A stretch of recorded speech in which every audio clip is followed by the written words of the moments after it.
Moldova has just opened its embassy here in India, even as it reaches out to India for engagement and also rest of Asia. With me is Moldova's foreign minister with me, who's here in India. So welcome to Wion. It's pleasure to have a conversation with you here in India. And my first question to you is about the relationship. What is your vision for the relationship between India and Moldova at a time when we are essentially celebrating an important milestone, the opening of Moldova's embassy here in New Delhi?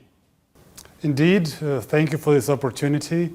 The fact that the Republic of Moldova has now finally inaugurated its embassy in New Delhi, it's an important milestone in our bilateral relations, which have indeed, the last few years, had a very ascending development, and we cannot be happier about it.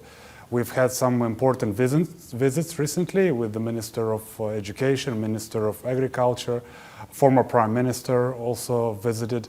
I had a meeting with your Minister of External Affairs in New York, and now I'm here on an official visit, which is a testament to our growing bilateral engagements. We look forward to consolidating further our political but also economic, cultural ties. Therefore, the embassy will certainly go a long way in facilitating these contacts. And of course, we also look forward to the Indian embassy opening in Moldova, which would also work in that direction for sure. The foreign minister, the Indian External Affairs Minister, made the announcement of opening of an Indian embassy in Moldova. How do you see this announcement as, and how will it help in further strengthening the relationship? This announcement was indeed music to our ears, as they say. The fact that the small but growing Indian community in the Republic of Moldova will be able to benefit from the presence of an Indian embassy is great, but it also helps the entire country of the Republic of Moldova to be able to engage with India in a more direct way, both politically and economically, to be able to attract more investments, to be able to promote more exports, to increase bilateral commercial opportunities, but also to be able to attract more students who find Moldovan University very attractive because of the stellar quality of education at a competitive price.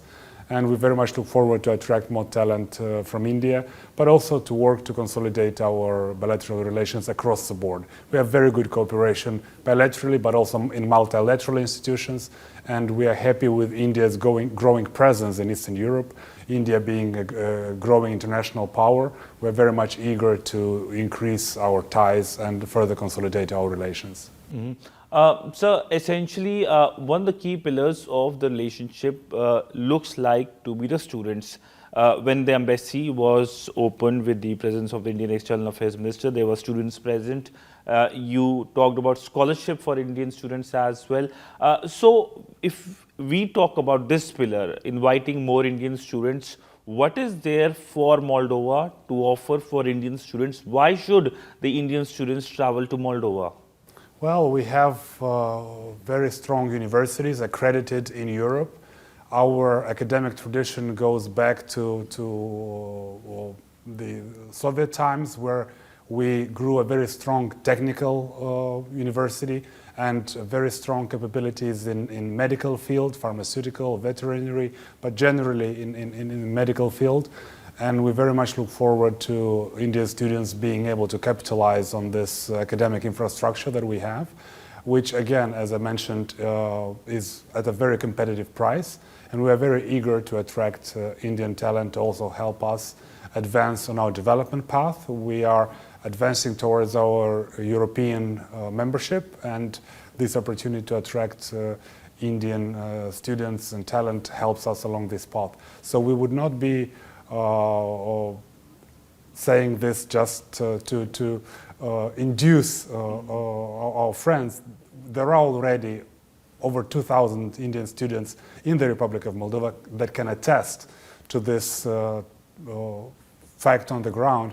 In fact, it just so happens that yesterday I came across a video on social media of a small group of Indian students actually having a great time in the center of our capital, dancing and singing Indian songs, which Moldovans really enjoyed. It was almost like a flash mob that was becoming very popular on Moldovan social media. So Indian students feel at home in the Republic of Moldova, and we very much look forward to have a larger number of students to be able to benefit from everything Moldova has to offer. We are a very hospitable country, and the academic opportunities are wonderful to the benefit of Indian students.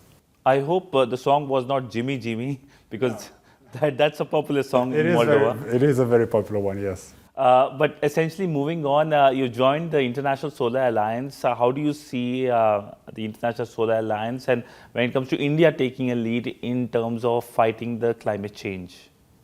This indeed is an important agreement that we are set into, and this will facilitate cooperation in the energy field. In fact, we are happy to announce that shortly in the next year we'll be organizing an international bid for 160 megawatts of renewable energy, solar and wind power, but also energy storage. And this agreement facilitates potential Indian investment in these new capabilities in the Republic of Moldova. So we very much look forward to engage in this track as well. India has a very good capabilities in renewable energy, very good expertise, technological expertise, strong companies in the production field. So we're very happy to be able to cooperate in a mutually beneficial way. How do you see India's role in the world?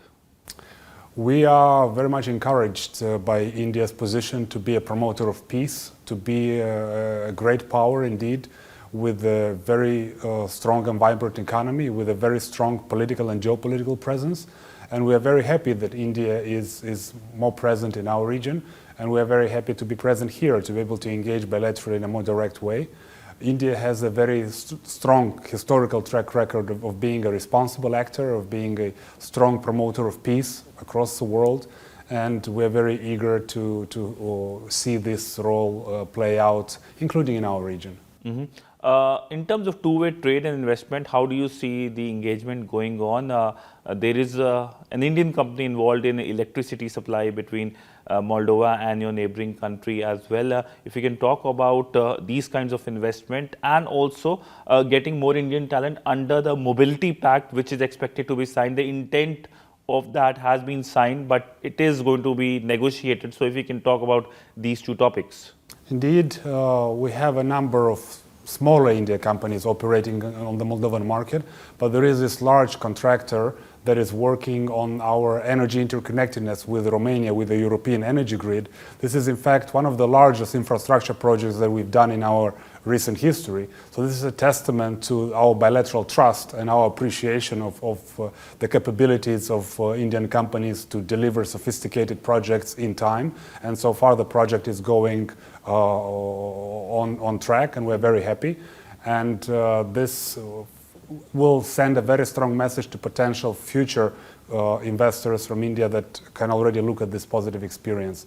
And the Mobility Pact that will be soon negotiated and hopefully signed will facilitate these exchanges, with Indian contractors being able to come easier to the Republic of Moldova, including with expertise and with talent, to be able to benefit from other bids that we will be able to have in our attempt to position ourselves as a hub for reconstruction of Ukraine. We are now in the process of investing more in our infrastructure so that we are better able to help our friends and neighbors in Ukraine.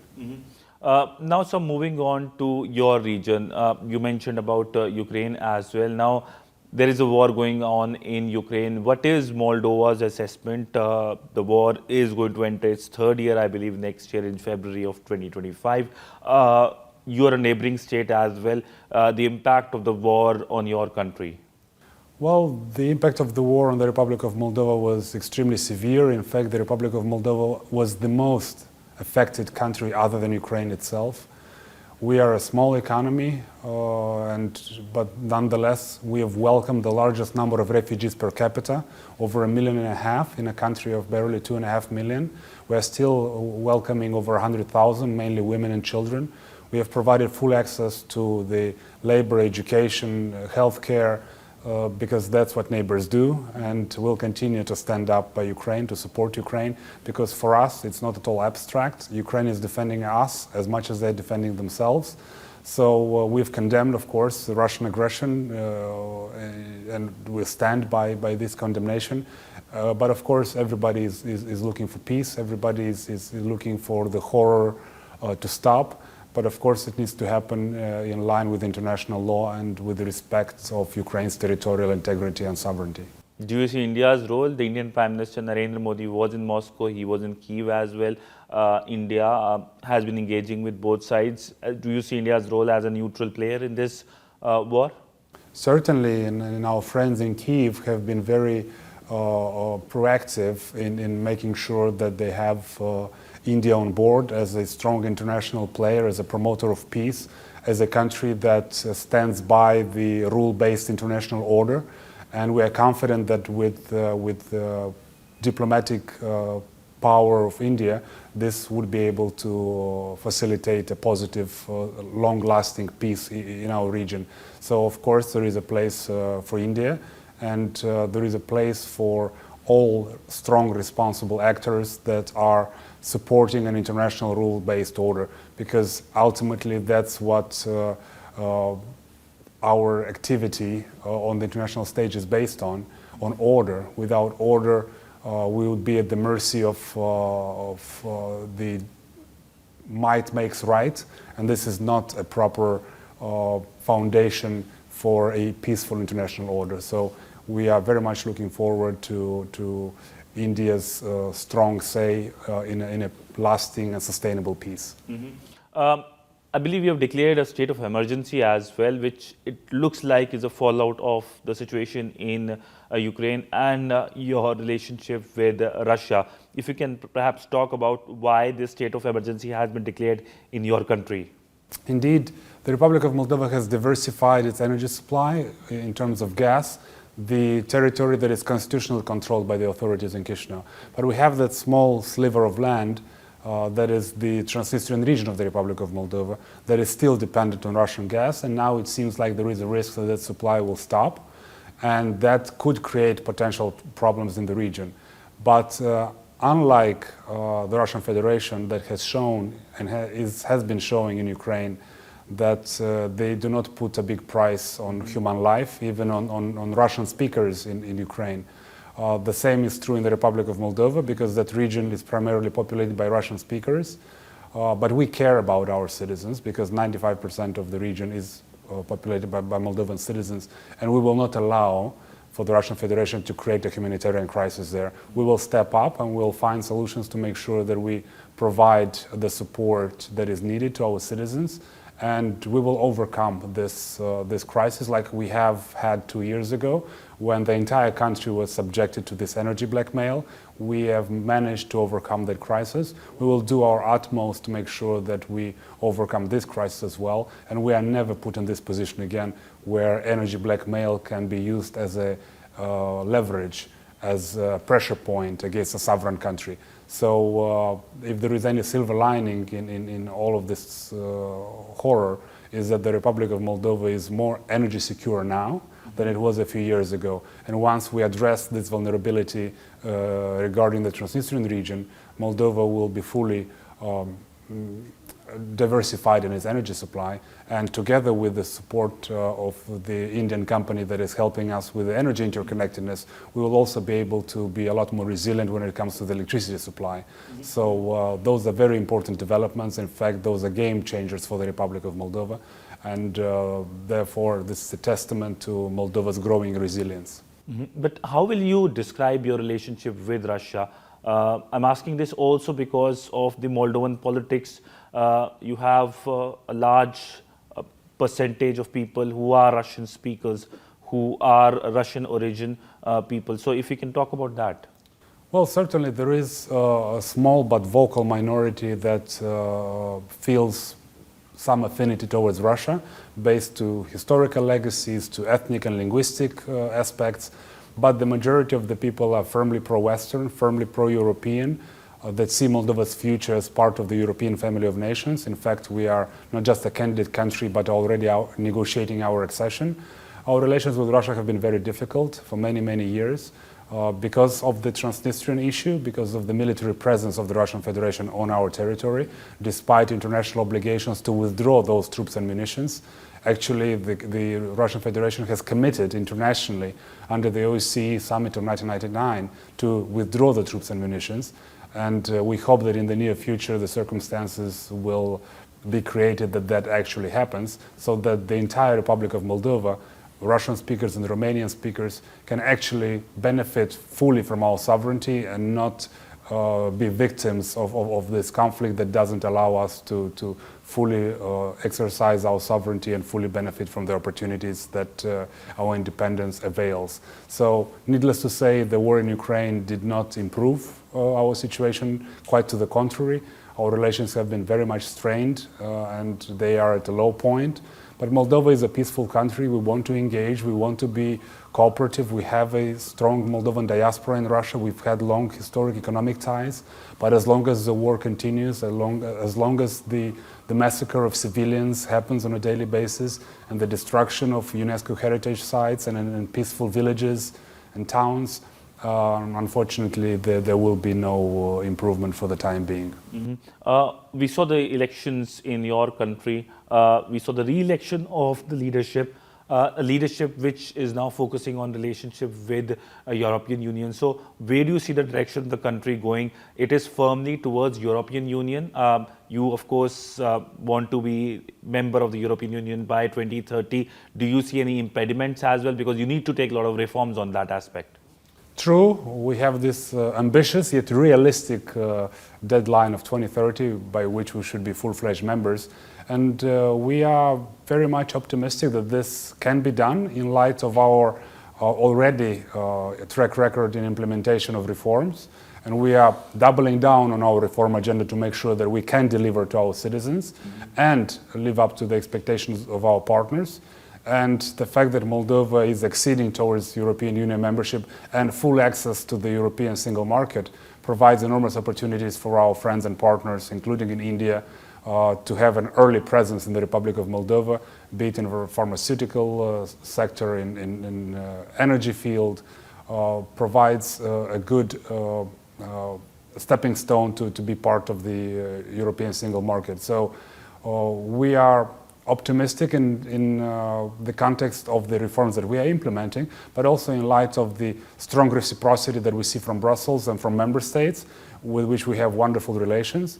And we look forward that we'll be able to execute this ambition and craving of our citizens that has been exercised in a democratic vote just recently in the EU referendum, which passed with a narrow majority, despite some foreign interference. But the outcome is clear. The majority of Moldovan citizens see their future and the future of their children in the peaceful and prosperous European family of nations. 2025, do you see it as a year of peace, especially with the Trump presidency, Trump in White House? Do you see the war in Ukraine coming to a halt? What's your view? What's Moldova's view? Well, I just happened to arrive from Washington last week, where myself and the Speaker of Parliament of Moldova, Igor Grosso, we spent a week there engaging with our friends on Capitol Hill in the State Department and with our diaspora, of course. And we very much look forward to the new momentum coming with the new administration. We find it encouraging, the vision of peace through strength, which we think might be exactly what is needed at this point. And we are encouraged by some of the appointments that we hear with General Kelleck, with Secretary-designate Rubio. We hope that President Trump's vision will be able to be implemented soon enough, because peace is what we need. Strength is what Russia understands. And I think this policy might just work, because everybody in our region and quite frankly in the world needs peace, because that is the foundation of proper engagement and interaction between states, and that is the only fertile ground that exists for a fruitful economic cooperation among nations that helps everyone. So we very much look forward to the new administration contributing to this peace effort, along with all the other responsible actors, including India, of course. My last bit on the Ukraine questions. you played an important role when it comes to evacuation of the Indian students. India launched Operation Ganga, something that the EM lauded when the embassy was opened formally. If you can perhaps talk about how did the process happen, how did you help the Indian side in terms of evacuation of the Indian students, because this is an important chapter in India-Moldova history. Indeed, we appreciated the kind words of Dr. Jaishankar. We tried our best to be helpful to our friends and partners in need. We opened our arms to all the refugees that were coming our way, and we were able to contribute to the evacuation of a significant number of Indian students. And that earned Moldova the tagline in international media, a small country with a big heart, which we're incredibly proud of. Of course, it is sad that we had to operate in this environment, but Moldova has stood up as a responsible player in the international stage, and we contributed to the safe evacuation of many, many citizens of different countries, including India. And we appreciate, of course, the kind words, and we look forward to consolidating further our trust and mutual respect between India and the Republic of Moldova. So my last question to you is, what's your view about the situation in Georgia, the election results and developments? Because the Georgian politics is also about pro-West and pro-Russia politics. So how do you see things unfolding in that country? Well, it's not exactly proper for me to comment on internal politics of a friendly country. Of course, it is unfortunate to see violence. We are always promoters of peace and understanding and dialogue. It is up to the Georgian people to decide their future. Of course, we feel empathy and we feel support for our friends that want to be anchored, just like we want, in the European family of nations. But it's ultimately up to the Georgian people to decide that in a democratic setting. And we cannot hope of anything other than a peaceful, prosperous, and European Georgia, because we have very strong historic relations with the people of Georgia, and we can only wish them well. And it is sad to see the struggle that they're going through. But we've been always very supportive of our friends in Georgia. On that note, sir, thank you so much, sir, for speaking to Wion on a range of issues, whether it's the relationship, the situation in Ukraine, or other issues. Thank you so much, sir, for speaking to Wion. Thank you for this wonderful opportunity.